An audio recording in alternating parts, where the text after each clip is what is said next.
बिहार में शुक्रवार 18 जुलाई को प्रधानमंत्री नरेंद्र मोदी ने राज्य की जनता को 7,200 करोड़ रुपए की विकास परियोजनाओं की सौगात दी।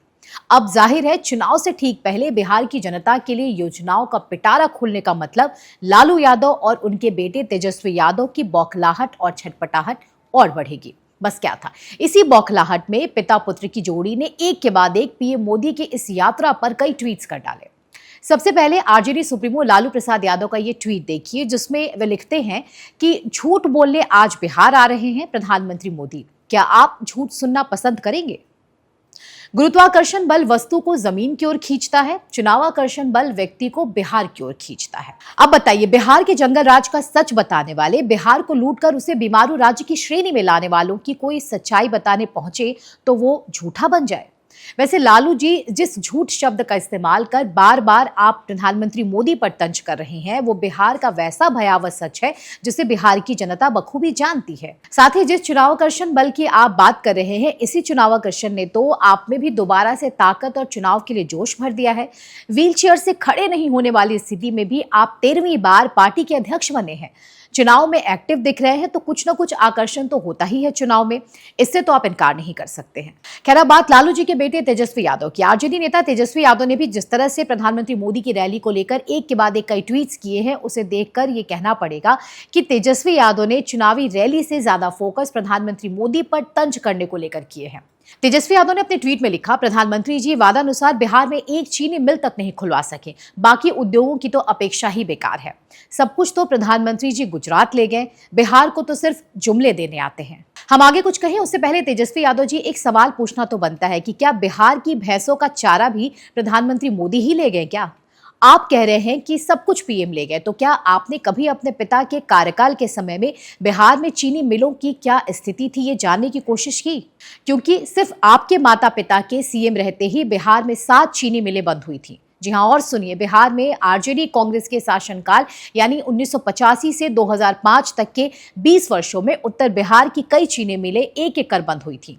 जिस उत्तर बिहार को कभी चीनी का कटोरा कहा जाता था, कभी उसी राज्य में एक जमाने में 16 चीनी मिलें चलती थी। उनमें से 7 आपके माता पिता के सीएम रहते हुए बंद हुई थी। मिलें बंद होने का असर न सिर्फ रोजगार पर पड़ा, बल्कि लाखों किसान नकदी फसल की खेती से अलग हो गए। पश्चिमी चंपारण में नरकटियागंज, लौरिया, मझौलिया, चनपटिया, बगहा और रामनगर में टोटल 6 चीनी मिलें थीं।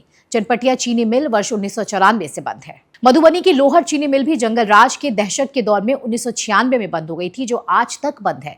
मुजफ्फरपुर की मोतीपुर चीनी मिल में 1997 से पेराई ठप हो गई। समस्तीपुर जिला मुख्यालय से चीनी मिल पर जहां 1985 से ही जो कांग्रेस के शासनकाल के समय से वहां पे ताला लटका हुआ है। इतना ही नहीं, लालू राबड़ी राज में सबसे बुरी स्थिति मिथिलांचल की रही। कभी यहाँ की सकरी और रयाम चीनी मिलों का नाम था। 1993 में सकरी और 1 साल बाद 1994 में रयाम में तालाबंदी हो गई।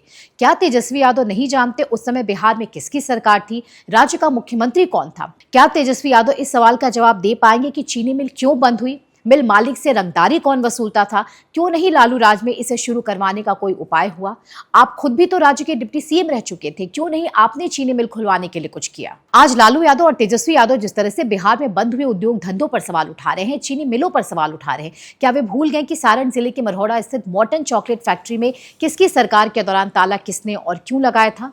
1990 के दौर में जिस सरकार ने बिहार के उद्योग धंधों को चौपट कर दिया, बिहार के लोगों को नौकरी की तलाश में दूसरे राज्यों में जाना पड़ा, आज उनके बेटे बिहार में चीनी मिल मोदी से खुलवाने की गुहार लगा रहे हैं। अभी और सुनिए, कभी एशिया का सबसे बड़ा औद्योगिक केंद्र के रूप में जाने जाने वाला डालमिया नगर, जिसकी नींव 1933 में रोहतास इंडस्ट्रीज लिमिटेड के तहत शुगर मिल फैक्ट्री के रूप में रखी गई थी।